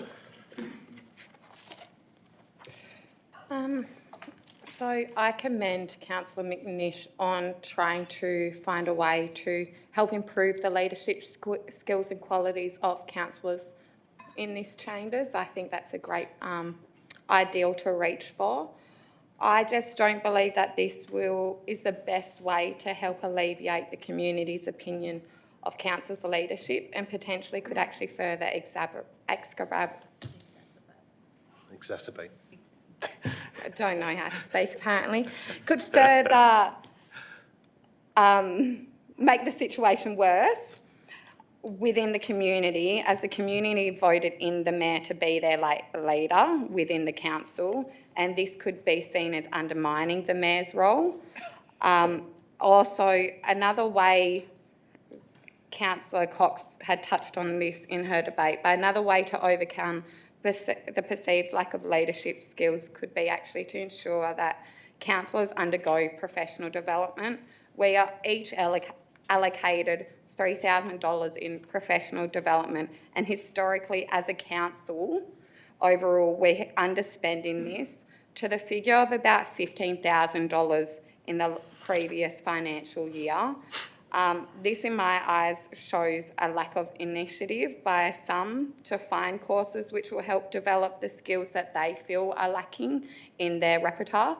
And I urge all councillors to undergo professional development to make sure that they do feel like they can fulfil this role to the best of their ability. By all means, I found personally that any course that I've attended in my professional development capacity has been really beneficial to my role as a councillor, and I urge council to vote against this, just as I also have concerns over the amount of informal briefings that council actually has. Just as in my eyes, and having had a look through the Department of Local Government, Sport and Culture, Council Forum's recommendations, it is an intention of the Act that council conduct business and makes decisions open and transparently, with a high level of accountability to their community, and with all available information and professional advice coming from, obviously, the CEO and administration staff. And it is a legal requirement that all decision-making processes made on behalf of the local government are to be made at meetings called and convened under the provisions of the Act. So I also have concerns over Councillor Bearcroft's foreshadowed alternative as well. And the Department of Local Government, Sports and Culture also states that agenda forums should be for staff presenting information and elected members asking questions, not opportunities to debate the issues, because this right now, what we're doing, debating in the council chambers, actually allows for the community to see the thought processes that we are going through until we get to the decision made. And so when we're meeting informally and it's to discuss matters as a council in an informal way, and it's not just getting information on, say, contracts or planning matters, it's actually starting to err into that decision-making process behind closed doors, which isn't open, transparent and accountable in my eyes. And yeah, that's part of the reason why I urge all councillors to vote against this. Thank you, Michaela. Do I have a speaker for? Speaker against? Councillor Kennedy. Yeah, I'll just touch on a few things that I don't think's been mentioned. As Councillor Cox mentioned, I don't think there is any more beneficial content that can be added to these elected member sessions. They can simply be added to the CMC sessions. And if it is of the mind that the CEO hinders discussions of the CMC, you can bring that as an item table to the CMC, and we can have that discussion together and constructively be guided by the CEO, as well as a bit of a mediator. Councillor McNish, you've said you're unclear why the EMO was disbanded. And from my point of view, I can attest that I do think, well, it was more the email discussions afterwards that I don't think were cohesive. And again, I think we can still reach the same content using the CMC. I don't think we've lost anything. And another important note, that the New South Wales government is looking at an overhaul of their code of conduct, and one of their proposals is to ban private councillor sessions. So again, I'd be encouraging everyone to vote against these private sessions. Thank you. Thank you, Councillor Kennedy. Is there a speaker for? Speaker against? I will rise to speak against this motion. Councillors, our job is to be a district governor, to listen to the community, to be amongst our community and to share what we hear with the council and working with the CEO to make sure that we are making informed and legal decisions. I've never once heard from the community the need to carry out elected member-only closed-door meetings, or the request to rotate the chair for gaining leadership experience. In fact, I fail to see how monitoring who talks next makes you a leader, not to mention that these meetings will not be governed by standard orders and therefore little knowledge will be gained from this experience. Councillors, as much as I recognise the councillor's right to raise a motion, but it's not always the right thing to do. Leadership is a complex issue or a subject, and Googling you'll find many definitions. But in simple terms, leadership is guiding and influencing others towards a common vision or goal. It entails inspiring and motivating one's team, encouraging collaboration and making sound decisions. Furthermore, leaders must pay close attention to their team members and provide guidance and support as needed. In point 3 of the reasons of this motion, Councillor McNeish highlights the community's concerns in the recent survey that the council leadership, and I note not the mayor's leadership, the council as a whole, of which I note the survey reports a 60% is excellent to okay, and 40% is poor to terrible. The chart is online. Councillor McNeish's use of the word critical is an exaggeration, to say the least. Now, having reviewed the written comments in terms of the council leaderships in the general themes that I've seen with regards to the council, it is about the councillors having personal agendas. It's about being dysfunctional and predominantly not listening to the community. But most of the comments, and I would say probably 60% of these comments, were under the leadership topic, were about the salt water, were about developments in general, the airport, too much money being spent on Busselton. These were under the leadership title in this survey. So, as the popularly elected mayor of the city of Busselton, this is one of those times that I need to step up as a leader and ask that councillors see that the community is looking for a cohesive council that looks out for them, that represents the whole of the community, not just a few small vocal groups. We need to make the fair decisions, even though they are often hard decisions. If we need to improve our leadership, then we need to be seen in amongst the community. Unfortunately, I note that some of the councillors attend almost no events in the community, and 3 of the councillors sit on only 1 or 2 committees, yet the rest of us average 4 to 5. This is a great way to stay informed and gain leadership experience. Also, if you want to gain experience, councillors have the opportunities to gain seats on many committees and boards in our community, whether a sporting club or a school board or one of the many non-for-profits.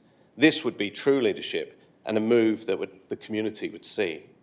Councillors also have a yearly budget, as we've said, of $3,000 a year that can go towards personal leadership development, if they so wish.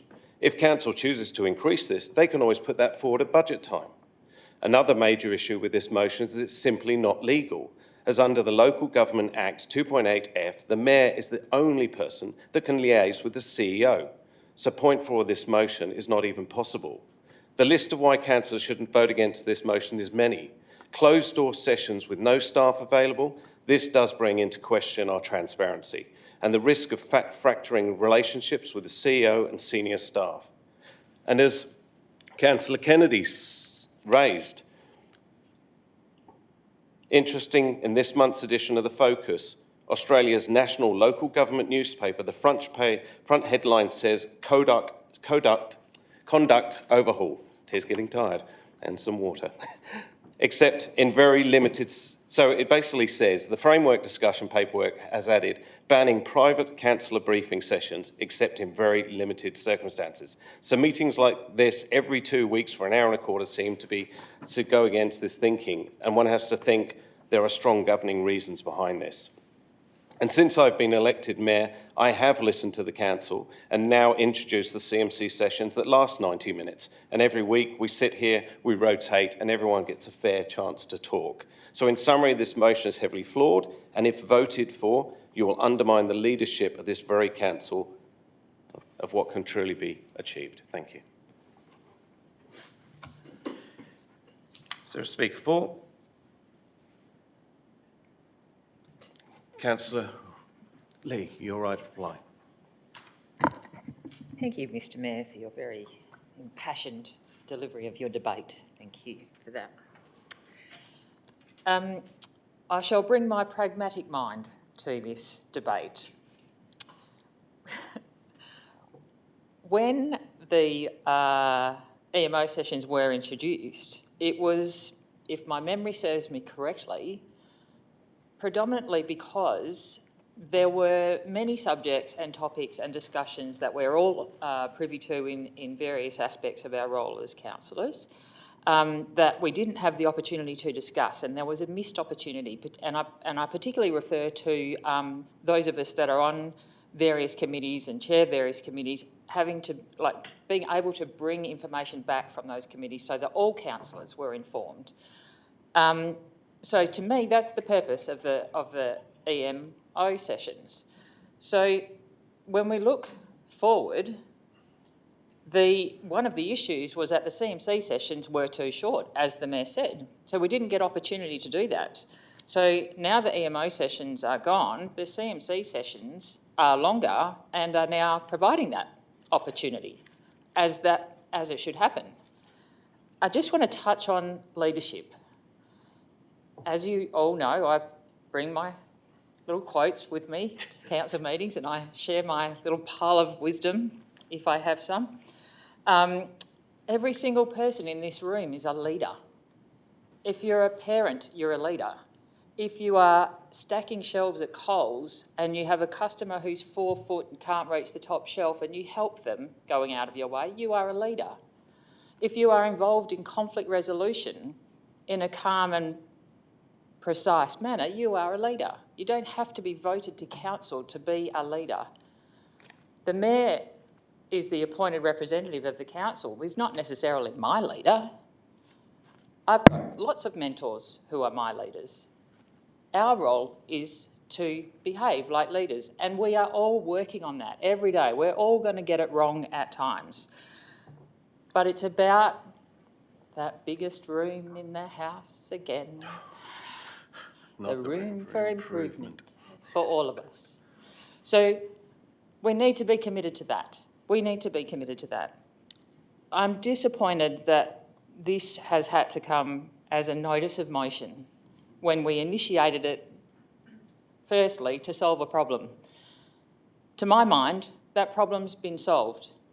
I don't necessarily believe that we need an EMO. I actually find it really helpful when we have longer time in the CMC and the CEO is there so that he can clarify points. We can share information about what we glean from the community and our committees that we all sit on. So I do thank Councillor McNish for putting this notice of motion because I think it's an important conversation to have. But I believe in my pragmatic mind that it was there to solve a problem. We found another way to solve the problem. And I think what we have now is working. And when it's not working, then we change it. Thank you. Thank you, Councillor Lee. Councillor McNish, your right to reply. Thank you. They're good words, Councillor Lee, thank you. So if the EMO, elected member-only sessions, were so very flawed, why were they supported for 8 months? You know, I asked that question when I introduced this. Did anyone hear an answer? Perhaps the answer was, that we've used it and valued it and got everything we need to have done with it and we don't need it anymore. Perhaps. I didn't hear any other answer. And to me, that goes to the heart of what I'm talking about leadership. Leaders stand up and they say what they think and they give answers to people. Okay? I didn't hear it. I asked for it and I didn't hear it. So this is, my notice of motion was a concern of something that was eradicated. It was going well, and if you didn't value it, you didn't have to turn up, no one was forced. It was eradicated, that I feel, without respect. Excuse me, Mr Mayor, can I just have a point of clarification, please? Sure. Councillor McNish just stated that the elected members only sessions went for 8 months. It's not my recollection that they went for 8 months. Is anyone actually... I think they came in a lot later, personally, but... I thought we only did them for maybe a couple of months, but yeah, I could be wrong. I just wanted a point to clarify maybe. That. Does any other councillor have any point of clarification on that? Well, 8 months seems like an exaggeration to me, that's all. You know, it's my time to Certainly, speak. yep. Hello. They were certainly talked about straight after the election as being valuable, necessary, needed, and perhaps vital, lots of idea sharing and all the rest of it, whiteboard and all that kind of stuff. So, and come to mid-August, they've disappeared. And no answers, perhaps, and thank you for that. Yeah. So things like railroaded, not forced to attend, or not good governance to have elected members even talk to each other. Boy, debate, I'll tell you, if there was debate going on behind the closed doors on agenda items and things like that, I'll be the first to let you know that is not on, and I do think we have too many briefing sessions as is, but these aren't briefing sessions, these are just discussion sessions. And having the CEO there is very valuable. So I'm happy to move to elected members with the CEO. I'm just saying, for something that was crowed about, valued, put in place, never questioned, and started to show some real gains, to be shut down, eradicated overnight without any explanation, that's what's forced me to bring this notice of motion to the council, try and get in the public debate some answers, because nothing was said. So I don't believe they were a waste of time. Looking back at the dot points I've made, professional development training for people who want to become leaders and chair and understand and read the room and facilitate in a safe environment, that was a good example and it worked to good effect in the latter stages of the EMOs. And I don't believe that we are a dysfunctional bunch, as I heard. I don't think we are. Yeah, good. The leadership and guidance role of the elected member, being a councillor or a mayor under the Act, is exactly the same. Exactly the same. So this sort of urban myth, we need to be very clear with our community. The urban myth is, the mayor is not the leader of the elected member group. There is no leader of the elected member group. As we've heard, we are all leaders, verified by exactly the same clause that we all share in the Act. So we are to self-organise. The CEO can't direct individual elected members, only staff. So then the elected members have to come together as a group and work out how they want to do their things. And I think the rotating chair was a good initiative. I wasn't actually here exactly when it commenced, but I came in and it was working really well. But anyway, if that opportunity is lost, I still would hope to drive home thinking there's an answer to my question, because I asked for it 15 minutes ago and I never received it. Why were they just eradicated? I would suggest that you vote for this, or if not, we can pursue the debate with Councillor Beecroft. Thank you. Thank you. Therefore, I put the motion forward in front of you, 16.2, notice motion, elected members only sessions. All those in favour? All those against? Lost, eight, yeah, lost. 1-8. So I move on to the foreshadowed alternative. Councillor Beecroft, would you like to put your motion forward?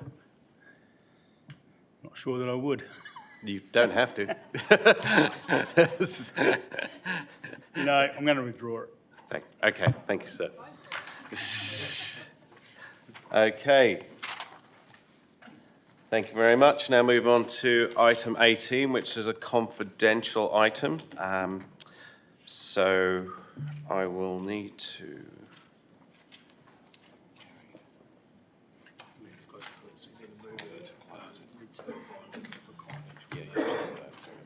So we have a report of confidential nature in accordance with section 5.232C of the Local Government Act 1995. This report has been provided to councillors and the Chief Executive Officer only. In order to maintain confidentiality of this item, I will seek a decision to close the meeting to members of the public and all staff. Do I have a mover for the meeting to be closed? Moved Councillor Cox, seconded Councillor Love. No objection. All those in favour? Motion's carried 9-0.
We're recording?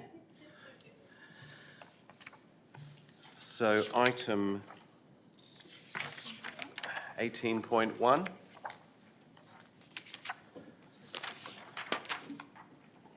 The establishment of the CEO performance criteria 24-25 and contract variation. Part 1 was passed. That the council adopt the additional CEO performance criteria as outlined in the performance agreement at attachment 1.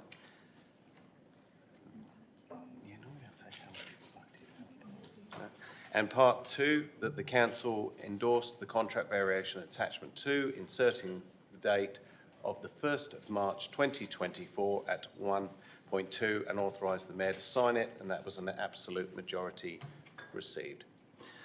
Therefore, I now close the motion. The next ordinary council meeting will be on Wednesday, the 16th of October 24. I now declare the meeting closed at 8:06 p.m. and thank you all for your attendance.